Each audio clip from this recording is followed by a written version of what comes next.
আসসালামু আলাইকুম SSC 26 batch. কতটা কঠিন হবে এবারে প্রশ্ন? ঠিক আছে, কতটা কঠিন হবে কোশ্চেন?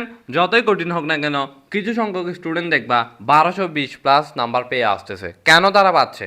কেন এত সংখ্যক স্টুডেন্ট এ প্লাস পায় এসএসসিতে? এর মেন রিজন হচ্ছে তাদের বেসিক ক্লিয়ার, তারা টেস্ট পেপার সলভ করে, তারা বোর্ড কোয়েশ্চেন সলভ করে, তারা ক্যাডেট স্কুলের কোয়েশ্চেন সলভ করে, তারা কঠিন কঠিন সব টপিক পড়ে যায়, তারা সহজ সহজ সব টপিক পড়ে যায়, তারা সহজ থেকে শুরু করে কঠিন সব টপিক টাচ করে যায়। অ্যান্ড তারা এমসিকিউর জন্য টাইম ম্যানেজমেন্ট করে। কিভাবে করে? সেটা টাইম বেঁধে দেয়। ধরো সেই 25 মিনিটের মধ্যে এই 25টা এমসিকিউ সলভ করবেই করবে। অনেকে দেখবা 20 মিনিটের মধ্যে 25টা এমসিকিউ সলভ করার চেষ্টা করে। একটা টাইমার সে রাখে, পাশে একটা টাইমার রাখে। সে তোমার মতো রিলস স্ক্রল না করে, সে এমসিকিউ প্র্যাকটিস করে টাইম বেঁধে দিয়ে। অ্যান্ড দেখবা তারা স্মার্ট ওয়ার্ক করে। ঠিক আছে, স্মার্ট ওয়ার্ক বলতে কি বোঝায়? তারা সব কিছু স্ট্র্যাটেজির সাথে ফলো করে চেষ্টা করে, মানে সব কাজ স্ট্র্যাটেজির সাথে করে। এখন স্ট্র্যাটেজিটা কি তাদের? তাদের স্ট্র্যাটেজি হচ্ছে তারা বিভিন্ন স্যারদেরকে ফলো করে না, তারা একটাই স্যারকে ফলো করে। এন্ড একটা স্যার হইতে পারে সে তার ভাইকে ফলো করে, সে তার বাপকে ফলো করে, তার মারে ফলো করে। অনেকের দেখবা মা বাবাও পড়ায়, তো বড় ভাইও থাকতে পারে, বোনও থাকতে পারে। একটা গাইডেন্সের অভাব থাকলে সে দেখবা খুব বেশি পিছিয়ে পড়ে। কারণ দেখো ভাই, একজন যা ভুল করছে ওই ভুলগুলা কেউ যদি আগে থেকে বলে দেয় তাহলে তাহলে সে যদি ওই কাজটা না করে তাহলে সে ওই ভুলগুলা করবে না। তাহলে তোমাদের হচ্ছে একটা মানে জিনিসের অভাব, সেটা হচ্ছে গাইডেন্সের অভাব অনেকের, সবার না।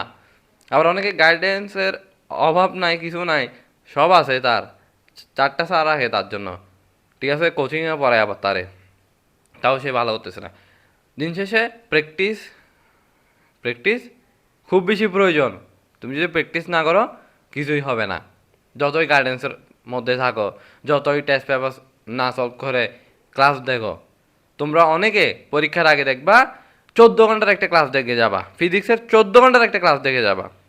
ওই 14 ঘন্টাটা তুমি যদি নিজে বসে পড়তা, তুমি ফিজিক্সে 95+ পেয়ে আসতে পারতা।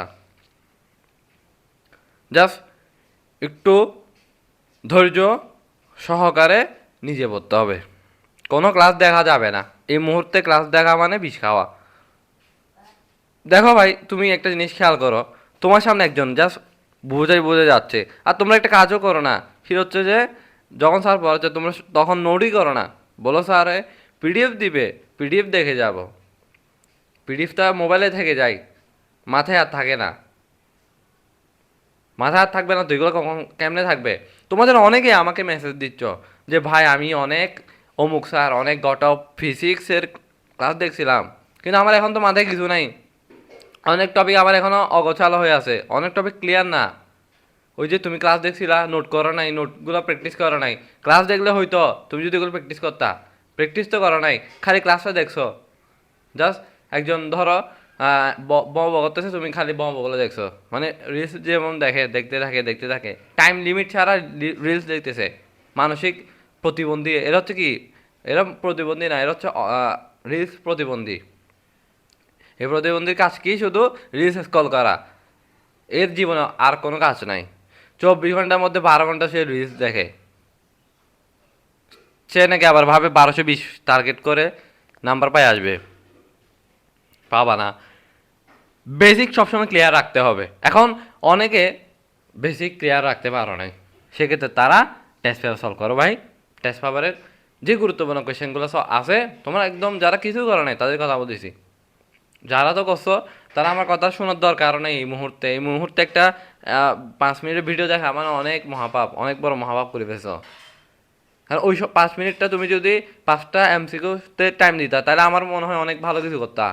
তবে তোমাদের জন্য গুরুত্বপূর্ণ। ঠিক আছে, তোমরা যদি এই ভিডিওটা না দেখো, ওই প্রতিবন্ধীর মধ্যে সে আবারও রিলস দেখা শুরু করবা।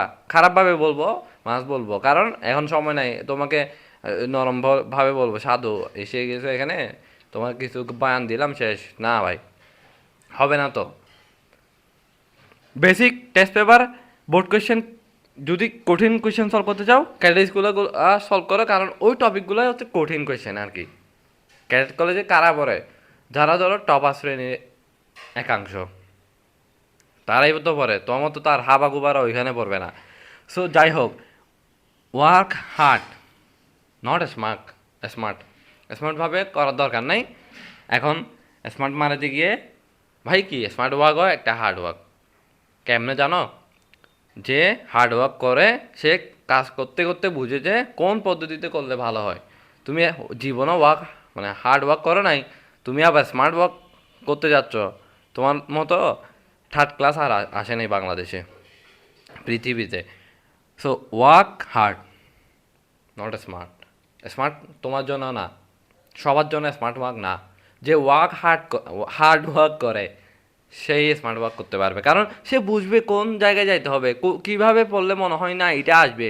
ও বুঝে ফেলতে পারে। তোমাদের মতো অনেকেই দেখবা কোয়েশ্চেন ধরতে পারে যে এই কোয়েশ্চেনটা হয়তো আমার বোর্ডে আসতে পারে। ও দেখবা কোয়েশ্চেন দেখে ভালো করে আনসার করে চলে আসে, কারণ সে তো বুঝে ফেলছে। সে কাজ করতে করতে বা প্র্যাকটিস করতে করতে পরীক্ষা দিতে দিতে বুঝে ফেলছে, ঝালাই করে ফেলছে নিজেকে। অ্যান্ড তোমাদেরকে একটাই কথা বলবো, আমি অনেক কথা বলছি, মনে কষ্ট নিবা নাকি আমার দরকার নেই, আমি এগুলো গুনিও না। সো যাই হোক, বেস্ট অফ লাক। কোশ্চেন কঠিন হবে না কি সহজ হবে এই ব্যাপারে আমি কথাই বলবো না, কারণ তোমাদের মধ্যে একাংশ 1220+ পায় আসে। তারা কেমনে পায়? তারা তো এলিয়েন না, তারা প্র্যাকটিস করছে। তুমি এখন বলতে পারো ভাই বেস্ট অফ লাক বলেছেন, আবার কথা কেন বলতেছেন?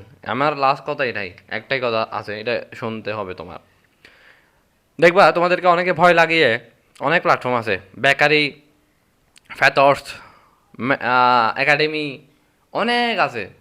দেখবা লাস্টে এসে ভয় লাগায় কোর্স কিনাচ্ছে।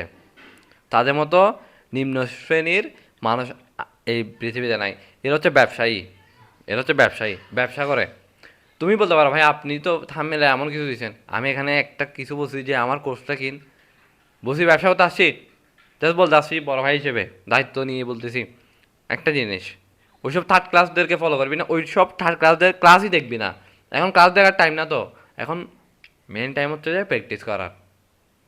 সব ভালো থাক। ওইসব ঘটপ ফাসিক্স, ওইসব ঘটপ হাবি জাবিদেরকে ফলো করার দরকার নাই। ও ফিজিক্সের কিছু জানে না, তুই ওকে ওকে বাদ দে। ভালো থাক।